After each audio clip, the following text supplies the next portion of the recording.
Hello students, मैं धनंजय पांडे सुभागी देवी intermediate college के इस ऑनलाइन पोर्टल पे आप लोगों का बहुत बहुत स्वागत करता हूँ। देखिए, हम लोग पढ़ रहे हैं कक्षा 10 का बायोलॉजी विषय, जो विज्ञान का आपका किताब है। उस विज्ञान की किताब में पहला वाला सेक्शन केमिस्ट्री, दूसरा वाला बायोलॉजी। उस बायोलॉजी के पहले चैप्टर को हम लोग पढ़ रहे हैं। पहले वाले चैप्टर को हम लोग बायोलॉजी के सेक्शन में पढ़ रहे हैं, जिसका नाम है आपका लाइफ प्रोसेस। और इस पहले वाले चैप्टर का ये छठवां भाग है। इसमें पढ़ रहे हैं हम लोग लाइफ प्रोसेस में। पढ़ चुके हैं हम लोग शुरू से कि लाइफ प्रोसेस जीवन की प्रक्रिया कैसे कैसे चलती है, उस जीवन को प्रक्रिया को चलने के लिए कौन कौन सी चीजें आवश्यक है। उसमें हम लोग दूसरे वीडियो में ऑटोट्रॉपिक मोड ऑफ न्यूट्रिशन पढ़े थे। तीसरे वीडियो में हम लोगों ने फोटोसिंथेसिस के बारे में पढ़ा था और फिर रिक्वायरमेंट ऑफ फोटोसिंथेसिस पढ़ा था। चौथे वाले वीडियो में हमने आपको बताया था कि जो हेटेरोट्रॉपिक मोड ऑफ न्यूट्रिशन है, यानी कि अमीबा में पोषण कैसे होता है, पैरामीशियम में पोषण कैसे होता है, और कुछ जो मनुष्य है, होलोजोइक जो प्राणी है, उसमें पोषण की प्रक्रिया किन चरणों में होती है।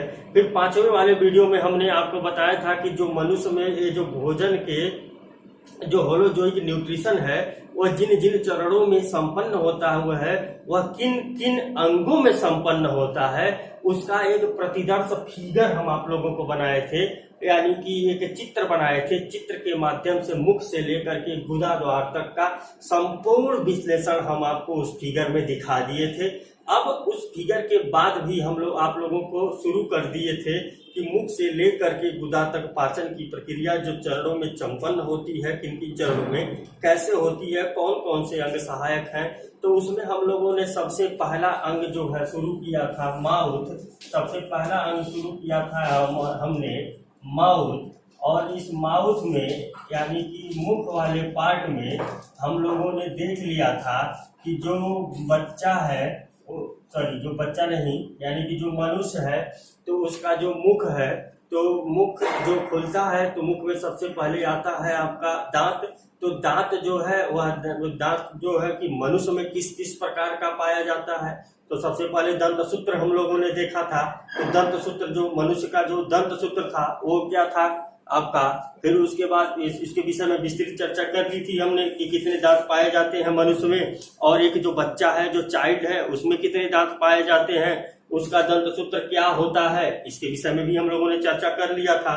अब उसके बाद हमने बता दिया था कि मनुष्य का दंत किस प्रकार का है, थीकोडांट, हेटेरोडांट, डाइकोडांट। इसके विषय में हमने चर्चा कर लिया था कि हेटेरोडांट क्या है और थीकोडांट क्या है और डाइकोडांट क्या है। फिर होमोडांट भी बताया था हमने आपको कि लिजार्ड में पाया जाता है।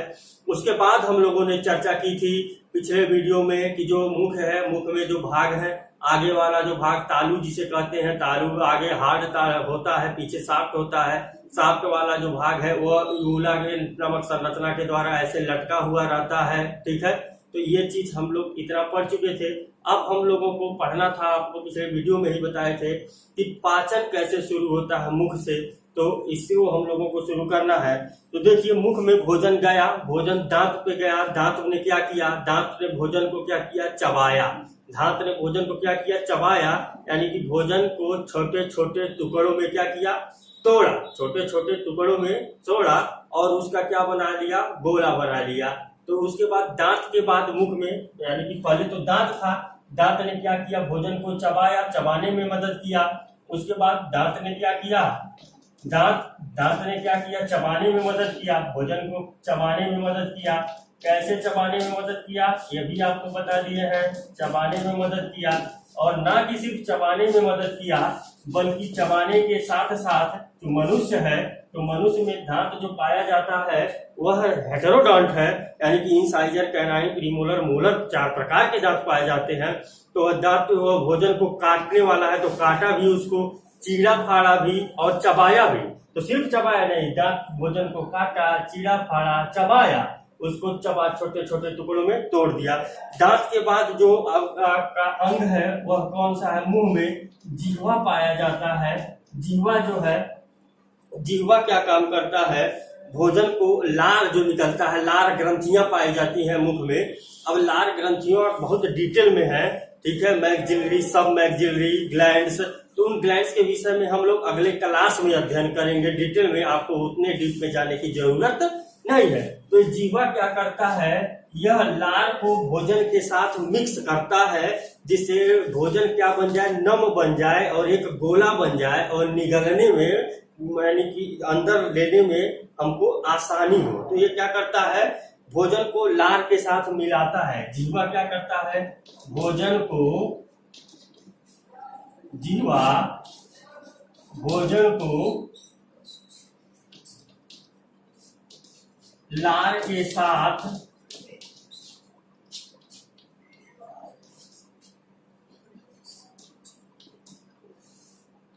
मिलाता है। तो जीवा क्या किया, जीवा ही इधर उधर जाता है, इधर से चारों तरफ से जीवा ही भोजन को लार के साथ उसको मिक्स कर दिया भोजन को। अब जब लार के साथ भोजन हमारा मिक्स होता है तो जो इसमें लार ग्रंथियां पाई जाती हैं, सलेवरी ग्लैंड्स जो पाए जाते हैं, सलेवरी ग्लैंड्स जो पाए जाते हैं, हिंदी में कहते हैं हम लोग लार ग्रंथि। क्या है, लार ग्रंथि, ठीक है। लार ग्रंथि इंग्लिश में कहते हैं, इसे इंग्लिश में कहते हैं सलेवरी ग्लैंड।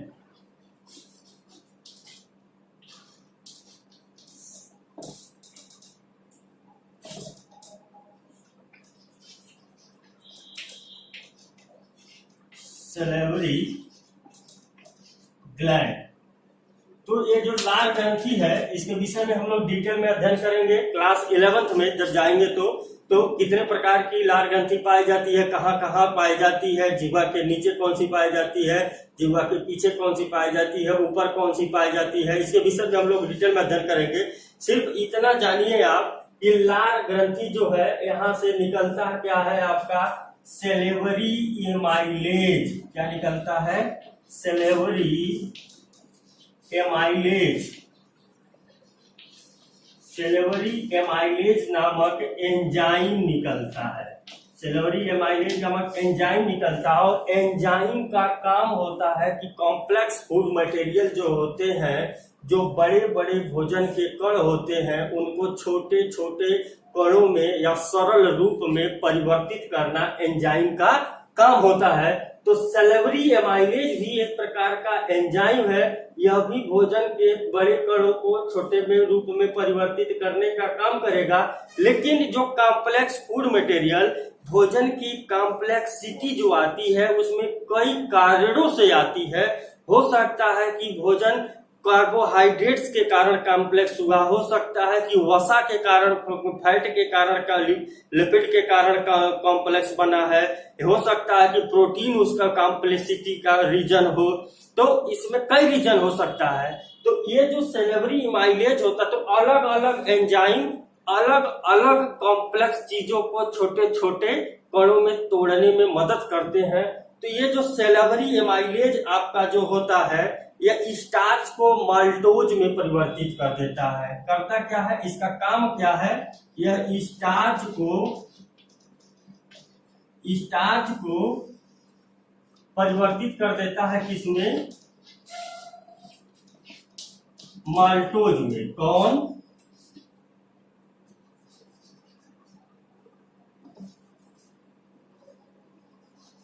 सलेवरी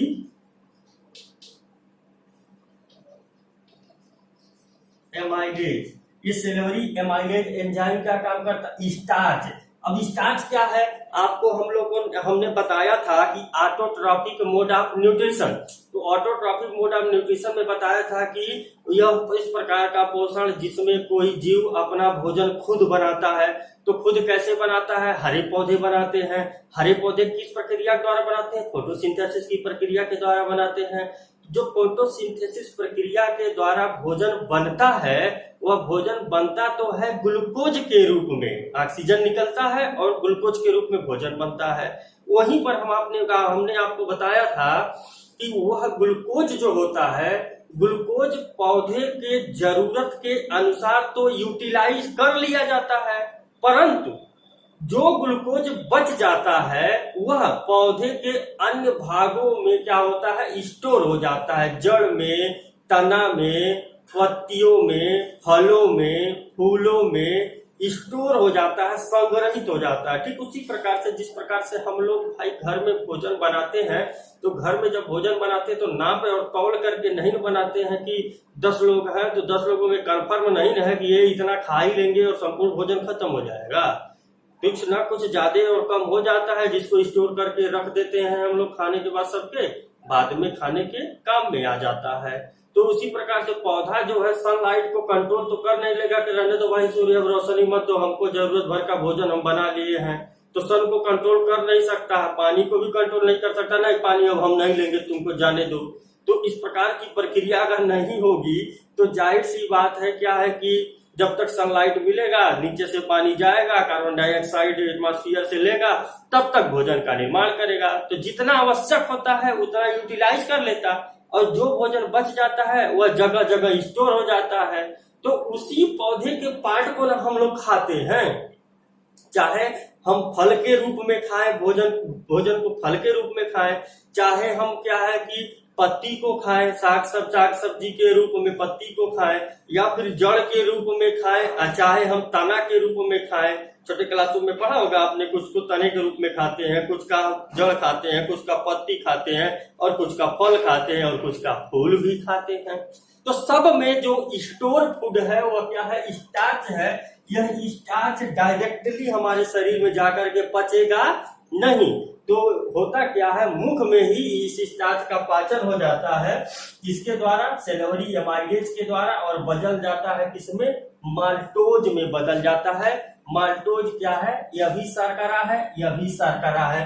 ये क्या है, पॉलीसेकेराइड्स है। अब इसके विषय में हम लोग ज्यादा डीप में नहीं जाएंगे, ज्यादा डीप में जाएंगे तो थोड़ा आप लोग कंफ्यूज होंगे। तो ये समझ लीजिए कि ये कॉम्प्लेक्स है, संयुक्त फूड मटेरियल है। ज्यादा कार्बोहाइड्रेट्स मिल करके स्टार्च को बनाते हैं, और कम कार्बोहाइड्रेट्स मिल करके इस माल्टोज को बनाते हैं। ठीक है, ग्लूकोज, फ्रक्टोज, सुक्रोज, माल्टोज जानते हैं। तो ये आपका छोटे कण में टूट गया। ठीक, तो ये काम होता है कहाँ पे, मुख में होता है। अब दूसरा जो भाग है इसको मिटाते हैं, एक एक भाग को नोट करते जाइएगा। दूसरा वाला जो भाग है मुख के बाद, माउथ के बाद जो भाग है, तो आपको इपिग्लाटिस का काम हम बता चुके हैं थे। इपिग्लाटिस के बाद जो वाला भाग आया था, कौन सा भाग आया था आपका, ओइसोफेगस, भोजन ग्रसिका। तो कौन सा भाग आया था, तो दूसरा वाला जो भाग है वो कौन सा है,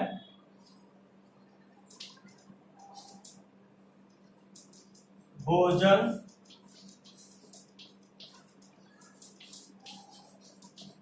ग्रसिका, अंग्रेजी में ईसोफेगस। ठीक है, तो ये ईसोफेगस है। अब देखिए मुख में क्या हुआ, मुख में स्टार्च का पाचन हो गया, इसमें माल्टोज में, और किसी भी चीज का पाचन नहीं होता है, ना ही आपका प्रोटीन का पाचन होता है और नहीं आपका लिपिड का पाचन होता है। लिपिड प्रोटीन का पाचन मुख में नहीं होता। किसका पाचन होता है, सिर्फ स्टार्च का पाचन होता है मुख में। ठीक है, तो स्टार्च जो है माल्टोज में बदल गया है। अब और उसके बाद क्या हुआ, लार से वह भोजन मिल गया है गोले के रूप में, बोलस के रूप में, और निगलने के योग्य बन गया है। अब वो निगला जाएगा और वहां पहुंचेगा किसमें, ओइसोफेगस में, यानी कि भोजन ग्रसिका में, जिसे कहते हैं ग्रास नली। इसी को क्या कहते हैं, ग्रास नली। ओइसोफेगस को हम लोग ग्रास नली भी कहते हैं, नोट कर लीजिएगा आप लोग। तो ग्रास नली भी कहते हैं। अब ग्रास नली में होता क्या है, ग्रास नली में कोई किसी प्रकार का पाचन नहीं होता है। ये जो नली है आपकी जो बनाए थे, तो ये ग्रास नली यही है। तो ग्रास नली में किसी प्रकार का पाचन नहीं होता है, बल्कि जो इसकी ये दीवारें होती हैं, जो इसके बनावट होती है इस ग्रास नली की, ये कुछ इस प्रकार की होती है, स्ट्रैटिफाइड मसल्स की बनी होती है। तो इस मसल्स का खासियत होता है इसमें कंट्रैक्शन होता है। ठीक है, तो कंट्रैक्शन के द्वारा, यानी कि एलिमेंट्री कैनाल में पेरिस्टाल्टिक एक मूवमेंट होता है, उस मूवमेंट को क्या बोलते हैं हम लोग, पेरिस्टाल्टिक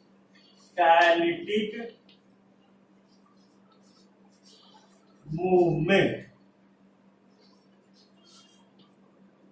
ठीक है, तो इस प्रकार इसमें क्या होता है, एक गति होती है, इन मसल्स में क्या होती है, गति होती है, पेरिस्टाल्टिक मूवमेंट होता है, तो इस पेरिस्टाल्टिक मूवमेंट के द्वारा जो भोजन है वह भोजन क्या होता है, धीरे धीरे सरक करके इसके द्वारा पेरिस्टाल्टिक मूवमेंट के द्वारा, यानी कि इसके गति के द्वारा धीरे धीरे इस गति के द्वारा होता क्या, पेरिस्टाल्टिक मूवमेंट का मतलब क्या हुआ, जैसे आप निकलते हैं ना तो ऐसा नहीं है कि कुछ हो नहीं रहा है, ऐसा लग रहा है कि आप ऐसे कुछ निकल रहे हैं, एक जगह सिकुड़ रहा है फिर फैल रहा है, सिकुड़ रहा है फिर फैल रहा है, ऐसा लग रहा है ना। तो इसमें होता क्या है, जैसे यह है तो एक जगह से ऐसे थोड़ा सा क्या होगा, बेंड होगा, ये झुकेगा, फिर आगे जाकर क्या होगा, फैल जाएगा, फिर फैल करके फिर झुकेगा, फिर आगे जाकर क्या होगा, ऐसे फैल जाएगा। हाँ, तो ऐसे भोजन क्या होता है, आता है फिर ये फैलता है तो यहाँ नीचे गिरता है, फिर यहाँ पर ये होता है।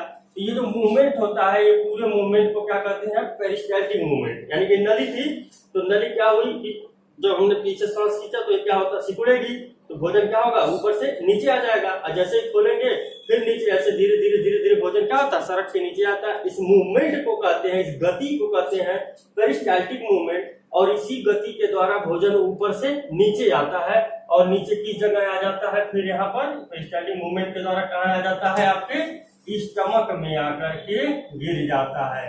यही आपका क्या था, आपकी स्टमक था, अब स्टमक में आ जाता है भोजन। ठीक है, अब यह भोजन कहाँ पर आ गया आपका, ग्रास नली से स्टमक में। तो ग्रास नली में किसी प्रकार का पाचन नहीं होता है, बल्कि पेरिस्टाल्टिक मूवमेंट के द्वारा भोजन आमाशय तक पहुंचता है। यह चीजें आप लोग नोट कर लीजिएगा जैसे बताए हैं हमने। अब देखिए कि जब तीसरा वाला पार्ट है वह क्या है आपका, आमाशय। मिटाते हैं इसको, नोट कर लीजिएगा। तीसरा पार्ट है आपका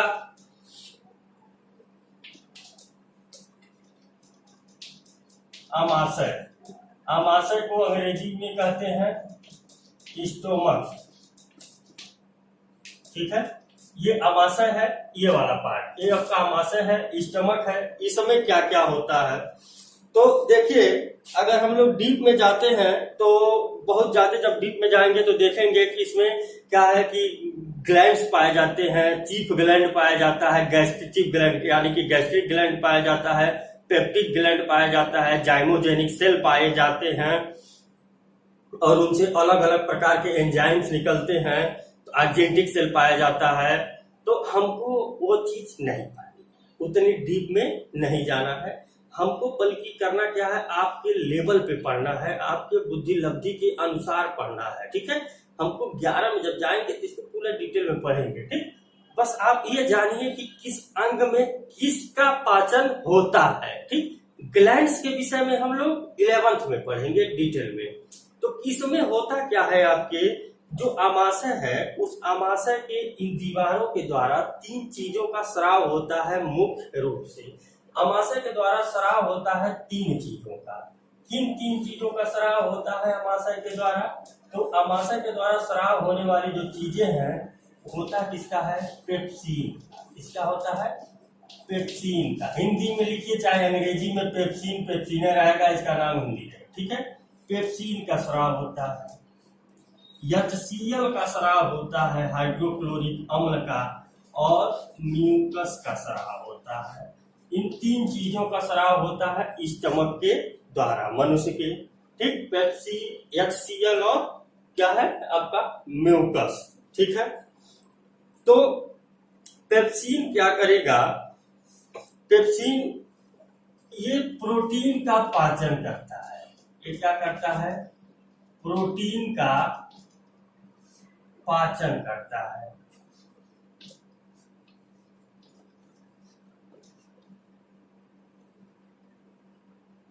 ठीक, तो प्रोटीन के पाचन की भी एक प्रक्रिया होती है कि पेप्सिन प्रोटीन का पाचन करता, प्रोटीन को छोटे कणों में तोड़ करके पेप्टोन्स में बदल देता, प्रोटीन को पेप्टोन्स में बदल देता। तो संपूर्ण प्रोटीन का, एक बात और भी ध्यान रखिएगा, संपूर्ण प्रोटीन का पाचन ऐसा नहीं है कि स्टमक में हो जाएगा, कुछ मात्रा में प्रोटीन का पाचन यहाँ पर होता है।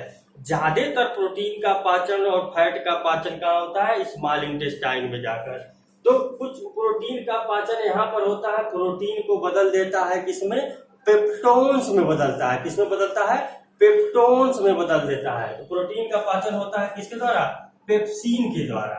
HCl क्या करता है, भोजन को अम्लीय बनाता है। HCl क्या करता है? भोजन को अम्लीय बनाता है।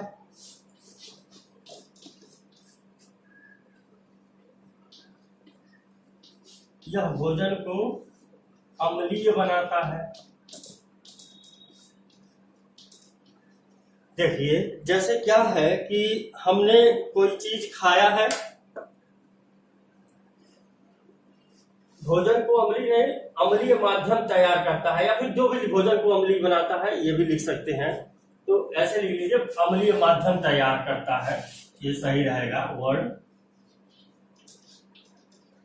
अम्लीय माध्यम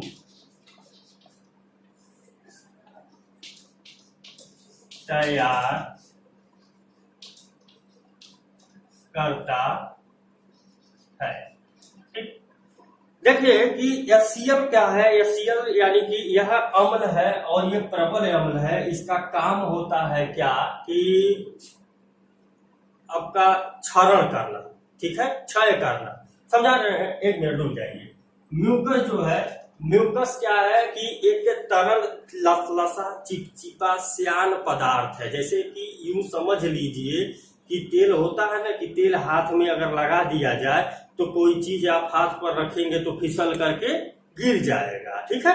ऐसे ही एक तेल जैसे है ना, ऐसे तेल के ही रूप में समझ लीजिए कि म्यूकस है जो दीवार को नम बनाए रखता है। तो म्यूकस ये क्या करता है? म्यूकस एक नम पदार्थ है। यह अम्ल से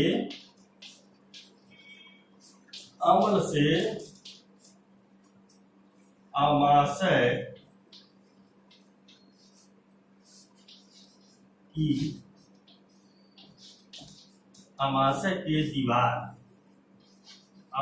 के दीवार की रक्षा करता है, ठीक है। अब कैसे होता है देखिए, इसके दीवारों के भोजन यहाँ पर पहुंच गया, भोजन का कण यहाँ पर पहुंच गया, ठीक है। अब जो भोजन का कण पहुंचा सिर्फ स्टार्च का पाचन हुआ है। अब यह भोजन क्या है? अभी भी क्या है? बड़े बड़े खंडों के रूप में है। इसको छोटे छोटे कणों में काटना है, यानी कि इसको तोड़ना है। तोड़ने के लिए क्या चाहिए? आप लोग पढ़े होंगे, आप में केमिस्ट्री वाला जो पार्ट पढ़ाया जाएगा तो वहां बताया जाएगा कि HCl प्रबल अम्ल है, संक्षारक प्रकृति का होता है। संक्षारण का मतलब क्षरण करना, क्षय करना, भोजपुरी में समझिए तो छेद देना, ठीक है, तोड़ देना, काट देना, ठीक। तो HCl निकलता है कहां से? इसके दीवारों, यहाँ से HCl निकलेगा। तो HCl क्या करेगा? इनको तोड़ने का काम करेगा, यानी कि अम्लीय माध्यम तैयार करेगा। तो अम्लीय माध्यम जब होगा तो भोजन जल्दी से छोटे छोटे खंडों में टूटेगा, जल्दी से पाचन में जल्दबाजी होगी, पाचन में सहायता होगी, जल्दी से भोजन पचने में सहायक हो जाएगा।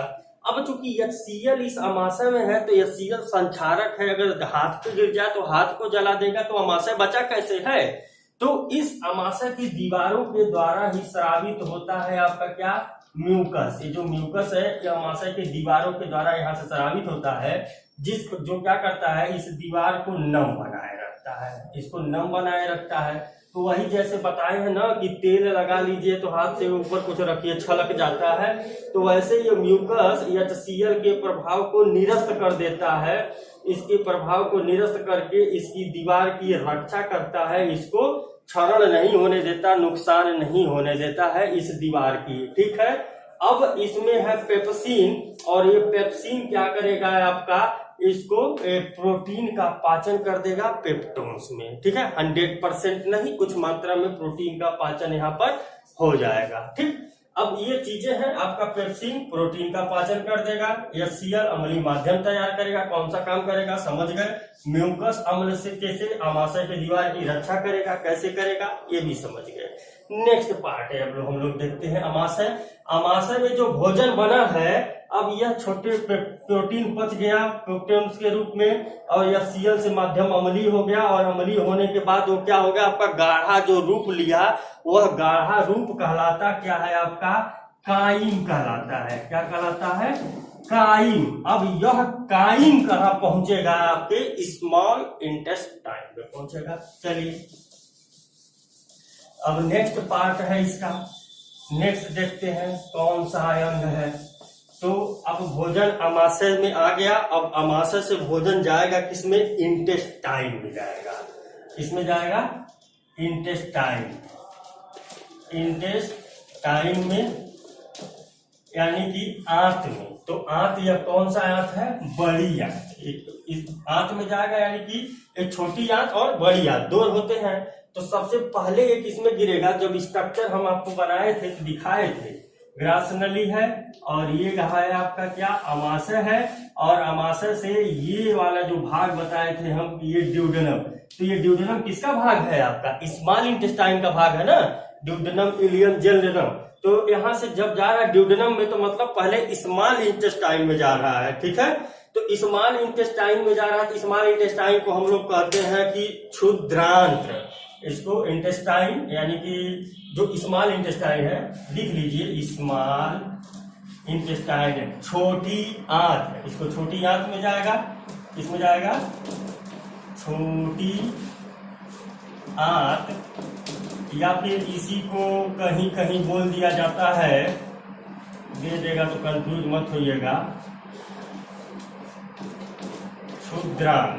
ठीक है, तो ये वाला पार्ट है ड्यूडेनम, भी स्मॉल इंटेस्टाइन का पार्ट है। अब यहां से आपका ये शुरू होता है। ठीक, ये स्मॉल इंटेस्टाइन। तो ये क्षुद्रांत है। इसमें क्या होगा देखिए, इंटेस्टाइन। तो इंटेस्टाइन से निकलता है, क्या निकलता है? Intestinal juice. इंटेस्टाइन से निकलता है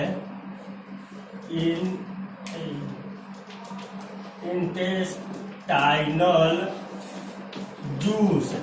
और वह इंटेस्टाइनल जूस कौन सा काम करता है? जो वह इंटेस्टाइनल जूस काम करता है, इंटेस्टाइनल जूस चेंज कर देता है,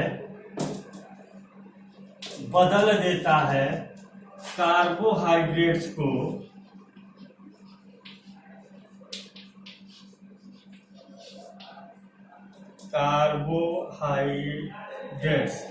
कार्बोहाइड्रेट्स जो है, कार्बोहाइड्रेट्स को बदल देगा ग्लूकोज के रूप में। कार्बोहाइड्रेट्स को चेंज कर देगा किसमें? ग्लूकोज में चेंज कर देगा। और प्रोटीन को, फैट को फैटी एसिड में एंड ग्लिसरॉल में चेंज कर देगा। फैट जो है, फैट चेंज हो जाएगा किसमें? फैटी एसिड प्लस ग्लिसरॉल में। और नेक्स्ट है प्रोटीन। प्रोटीन चेंज हो जाएगा किसमें? Amino acid. ठीक है, तो ये आपका परिवर्तन होता है किसमें? इंटेस्टाइनल जो जूस पाए जाते हैं इंटेस्टाइन के द्वारा, यानी यहां से लेकर यहां तक जो स्मॉल इंटेस्टाइन है क्षुद्रांत, तो यहां से जो इंटेस्टाइनल जूस निकलता है, इस जूस के द्वारा क्या होगा? कार्बोहाइड्रेट जो बचा हुआ है ग्लूकोज में बदल जाएगा। फैट जो बचा हुआ है फैटी एसिड ग्लिसरॉल में टूट जाएगा। अब जो बचा हुआ प्रोटीन है वह एमिनो एसिड में चेंज हो जाएगा। जैसे है ऐसे ही आप लोग इसको नोट कर लीजिएगा। ठीक है, अपने समझने के लिए आप इसको डिटेल में लिख भी सकते हैं, इसमें कोई दिक्कत नहीं है। ठीक, अब इसमें ये सारी क्रियाएं हो जाएंगी।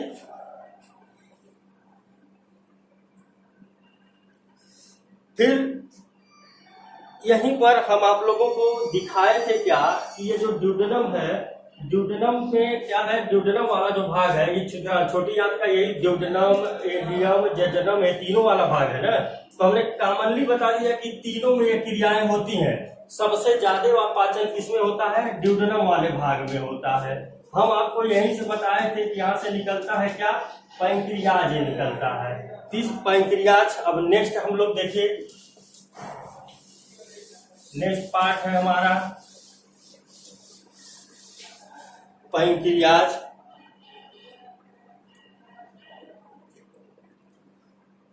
कौन सा पार्ट था? पांचवा।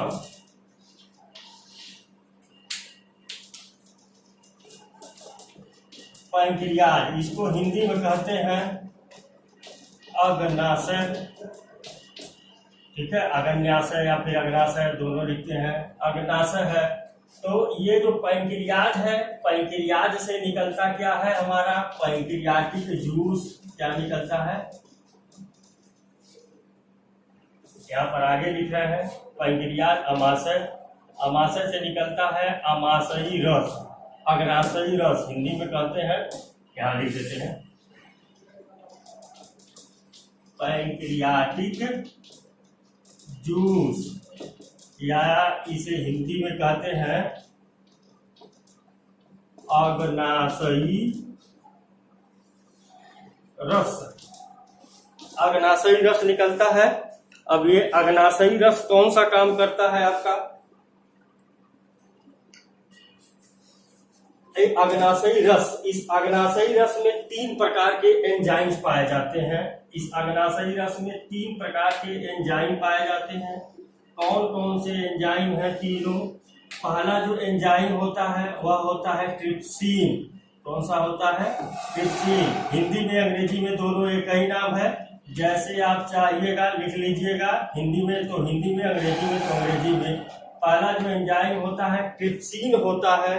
दूसरा जो एंजाइम है लाइपेज है, दूसरा है लाइपेज, तीसरा है एमाइलेज।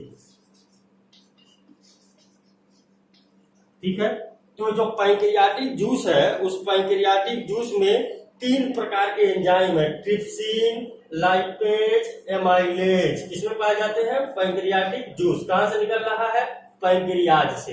इस पैंक्रियाज से निकल रहा है पैंक्रियाटिक जूस। इसमें पाए जाते हैं किसमें? 3 प्रकार के एंजाइम, ट्रिप्सिन, लाइपेज, एमाइलेज। अब देखिए इन तीनों का अलग अलग काम है। यह तीनों भोजन में मौजूद 3 प्रकार के कॉम्प्लेक्स फूड मटेरियल को छोटे छोटे फूड मटेरियल में तोड़ेंगे। किसको किसको ये तोड़ेंगे? देख लीजिए, ट्रिप्सिन प्रोटीन का पाचन करता है। ट्रिप्सिन किसका पाचन करेगा? प्रोटीन का, और प्रोटीन को बदल देगा किसमें? पेप्टोन्स में। किसमें बदल देगा? पेप्टोन्स में। ठीक है, तो ये क्या करेगा? प्रोटीन का पाचन करेगा। प्रोटीन बड़ा कण है, उस बड़े कण को क्या करेगा? छोटे छोटे प्रोटीन के कणों में तोड़ देगा। कौन तोड़ता है? ट्रिप्सिन। कहां से निकलता है? पैंक्रियाज से, जो कहां मौजूद है? पैंक्रियाटिक जूस में। लाइपेज जो है, लाइपेज क्या काम करेगा? ये जो लाइपेज जो है, फैट, जो वसा जो होती है, तैली चीज जो हम लोग खाते हैं, तो ये फैट, इसको ये काम करेगा, फैट जो है, फैट को तोड़ देगा फैटी एसिड में और ग्लिसरॉल में। इसमें फैटी एसिड और प्लस ग्लिसरॉल, मिटा देते हैं इसको, फैटी एसिड प्लस ग्लिसरॉल में तोड़ देगा। एमाइलेज कौन सा काम करेगा? स्टार्च जो है, जो आपको पहले ही बता चुके हैं कि मुख में लाल ग्रंथियां कुछ स्टार्च का पाचन करती हैं, कुछ स्टार्च का पाचन यहाँ पर होता है। अब ये स्टार्च को क्या करेगा? ग्लूकोज में चेंज कर देगा। इसमें चेंज कर देगा, ग्लूकोज में चेंज कर देगा, ये एमाइलेज। ठीक, तो देखिए पैंक्रियाज से यह जूस निकला, पैंक्रियाज से जूस निकला, लेकिन इस पैंक्रियाज से ये देख लीजिए, ये ओपन कहाँ हुआ है? स्टमक है ना, तो पैंक्रियाज से ही तो यह क्या हुआ देख रहे हैं कि ये नली कहाँ जा रही है? पैंक्रियाज वाली नली डायरेक्ट ड्यूडेनम में खुल रही है, स्मॉल इंटेस्टाइन में खुल रही है। तो ये जो जूस यहाँ से निकलेगा, तो वह जूस कहाँ जाएगा? पैंक्रियाटिक जूस इस ड्यूडेनम यानी छोटी आंत में जाकर के गिर जाएगा। गिर रहा है ना, यहाँ से होते हुए पैंक्रियाटिक जूस छोटी आंत में गिरेगा। निकलता तो है पैंक्रियाज से, लेकिन पाचन पैंक्रियाज में नहीं करेगा, बल्कि करेगा कहाँ? छोटी आंत में जाकर के गिरेगा पैंक्रियाटिक जूस, और वहां गिर करके आपका यह प्रोटीन को पेप्टोन में, फैट को फैटी एसिड ग्लिसरॉल में, स्टार्च को ग्लूकोज में क्या करेगा? तोड़ देगा। ठीक है, अब आपका ये चीज को समझ गए। नेक्स्ट आपका है कौन सा? 5वां था। अब नेक्स्ट आपका कौन सा अंग है? 6वां। 6वां अंग देख लीजिए। 6वां होता है आपका लीवर। बताए थे आपको, दिखाए थे, यहीं से कॉमन हिपैटो पैंक्रियाटिक डक्ट निकलता है, ये लीवर है और यहाँ गॉल ब्लैडर है। तो ये क्या है? लीवर। नेक्स्ट क्या है आपका? लीवर हिंदी में कहते हैं यकृत। यह शरीर की सबसे बड़ी ग्रंथि होती है, यकृत। ठीक, यह शरीर की सबसे बड़ी ग्रंथि होती है यकृत से कोई भी एंजाइम नहीं निकलता है, इसको याद रखिएगा। इससे निकलता क्या है आपका? यकृत से बाइल साल्ट। क्या निकलता है? बाइल साल्ट निकलता है, या फिर जिसे कहते हैं बाइल जूस भी कहते हैं, या बाइल साल्ट भी कहते हैं। इससे निकलता है बाइल जूस। नाम दे दीजिए बाइल जूस। हिंदी में कहते हैं पित्त रस। क्या कहते हैं? पित्त रस, बाइल जूस या पित्त रस। और इसमें मौजूद होता क्या है? बाइल साल्ट मौजूद होता है, बाइल साल्ट मौजूद होता है। और यह बाइल साल्ट क्या काम करता है? यह भोजन को पचाने का काम नहीं करता है, बल्कि करता क्या है? यह इमल्सिफिकेशन का काम करता है। यह बाइल साल्ट का काम करता है, इमल्सिफिकेशन का काम करता है। इमल्सिफिकेशन देख लीजिए। इमल्सिफिकेशन को जब हम लोग हिंदी बोलते हैं तो हिंदी में भी हम इसको लिखते हैं इमल्सीकरण। हिंदी में भी करते हैं क्या इसको? इमल्सीकरण। ठीक है। तो यह बाइल देखिए, यह बाइल जूस बनता कहाँ पे है? लीवर में। और यह लीवर में बनता तो है, लेकिन स्टोर होता है कहाँ पे? गॉल ब्लैडर में। ये जो गॉल ब्लैडर है दिखाए थे हम वहां पे आपको बना के, एक छोटा सा जो अंग गॉल ब्लैडर में स्टोर होता है। अब गॉल ब्लैडर में होता क्या? संकुचन होता है। तो जैसे ही क्या इसी से जुड़ा हुआ है, तो जैसे बनता है यहाँ पर, स्टोर यहाँ पर होता है। तो इसके मसल्स में जब संकुचन होता है तो यह बाइल भी क्या होता है? ऐसे निकल करके देखिए कॉमन हिपैटोपैंक्रियाटिक डक्ट, यहाँ से देखिए यह बाइल ऐसे आएगा कॉमन हिपैटोपैंक्रियाटिक डक्ट के द्वारा, फिर यहाँ आएगा। और यही चीज यह बाइल यहाँ से देखिए, यहाँ से ये गया और यहाँ से बाइल इसमें आया और यहाँ से पैंक्रियाटिक जूस, और दोनों गिर जाएंगे इस स्मॉल इंटेस्टाइन वाले पार्ट में, दोनों आकर के गिर जाएंगे। ठीक। तो पैंक्रियाटिक जूस ने क्या काम किया पहले बता दिया। अब लीवर से निकला हुआ बाइल जूस में क्या है? बाइल साल्ट है। बाइल साल्ट कौन सा काम करेगा? इसको देख लीजिए। यह इमल्सीकरण का काम करता है, इमल्सिफिकेशन का काम करता है। इमल्सिफिकेशन क्या होता है? इमल्सिफिकेशन होता है कि फैट के बड़े बड़े कणों को छोटे छोटे फैट के कणों में तोड़ने की प्रक्रिया इमल्सीकरण कहलाती है। ठीक है। तो बिग फैट को स्मॉल फैट में कन्वर्ट करने की प्रक्रिया इमल्सीकरण कहलाती है। आप दिखाना चाहते हैं तो लिख सकते हैं कि बिग फैट। ठीक है। बिग फैट यानी कि ये देख लीजिए बड़ा सा फैट है। बिग फैट को यह बाइल जूस क्या काम करता है? बाइल जूस ये क्या काम करता है? स्मॉल फैट, छोटे छोटे, देख लीजिए स्मॉल फैट में परिवर्तित करने का काम करता है बाइल जूस। तो बाइल जूस बिग फैट को स्मॉल फैट मॉलिक्यूल में तोड़ने का काम करता है। इस प्रक्रिया को इमल्सीकरण कहते हैं। ठीक। ये हो गया है आपका लीवर, यानी कि पाचन। अब संपूर्ण पाचन छोटी आंत में आकर के हो जाता है। ठीक। अब संपूर्ण पाचन हो गया है आपका, इसको भी मिटाते हैं। अब देखिए नेक्स्ट जो पार्ट है आपका लार्ज इंटेस्टाइन। सातवां जो पार्ट है वह क्या आपका? Large intestine. इसको कहते हैं बड़ी आंत, कहते हैं बड़ी आंत। और इसको एक चीज और भी बोलते हैं बृहद्रांत। नोट कर लीजिएगा, कभी कभी मान लीजिए आ गया, बृहद्रांत भी कहते हैं। ठीक। इस बृहद्रांत में क्या होता है? ये पहले बना करके आप लोगों को दिखा दें तो देखिए कि ये आपका क्या था? ये आपका ग्रासनली था, ये आपका अमाशय था, ये अमाशय से यहाँ पर पैंक्रियाज निकला हुआ था, यहाँ पे आपका ये लीवर था, गॉल ब्लैडर था, और यहीं से आपका ये ड्यूडेनम निकला हुआ है। ये ड्यूडेनम स्मॉल इंटेस्टाइन का पार्ट है, और ये ही है आपका स्मॉल इंटेस्टाइन।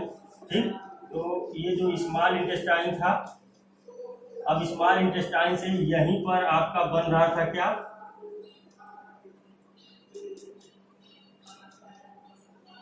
ये अपेंडिक्स था, और यहाँ से ये लार्ज इंटेस्टाइन शुरू हो रहा था। ठीक है, तो लार्ज इंटेस्टाइन के संपूर्ण भाग में होता क्या है आपका कि इसके संपूर्ण भाग में यहाँ पर होता है जल का अवशोषण। क्या होता है, लार्ज इंटेस्टाइन में जो जल बचा हुआ है, जो भोजन इसमें पच गया, देखिए इसमें भोजन जो पच गया, अब पचने के बाद जो इसके में आएगा, सीकम में आएगा, सीकम कोलन में, तो इसमें क्या होगा, भोजन का इस भाग में जब इसमें आएगा तो संपूर्ण भोजन में जो जल है वह बाहर न निकल जाए, तो इसमें क्या होगा, भोजन का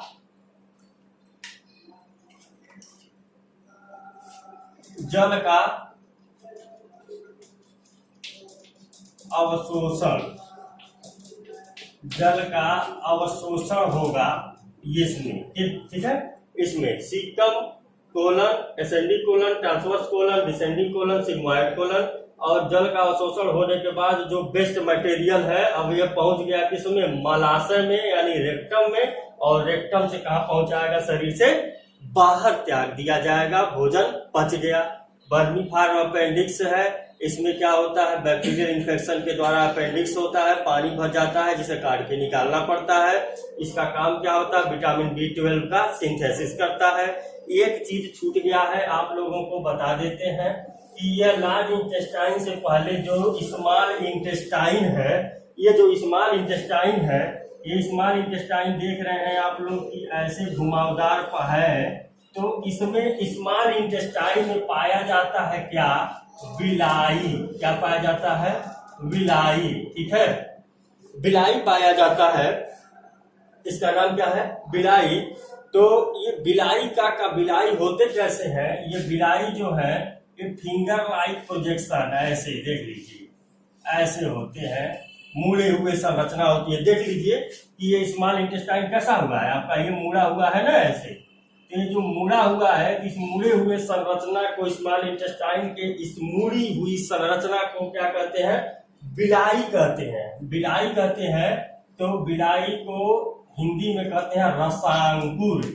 क्या कहते हैं, रसांकुर, हिंदी में कहते हैं इसे रसांकुर। ठीक है, तो रसांकुर कैसा होता है, यह ऐसे फोल्ड होता है, और इसका काम क्या होता है, इसका काम होता है यह छोटी आंत के सतही क्षेत्रफल को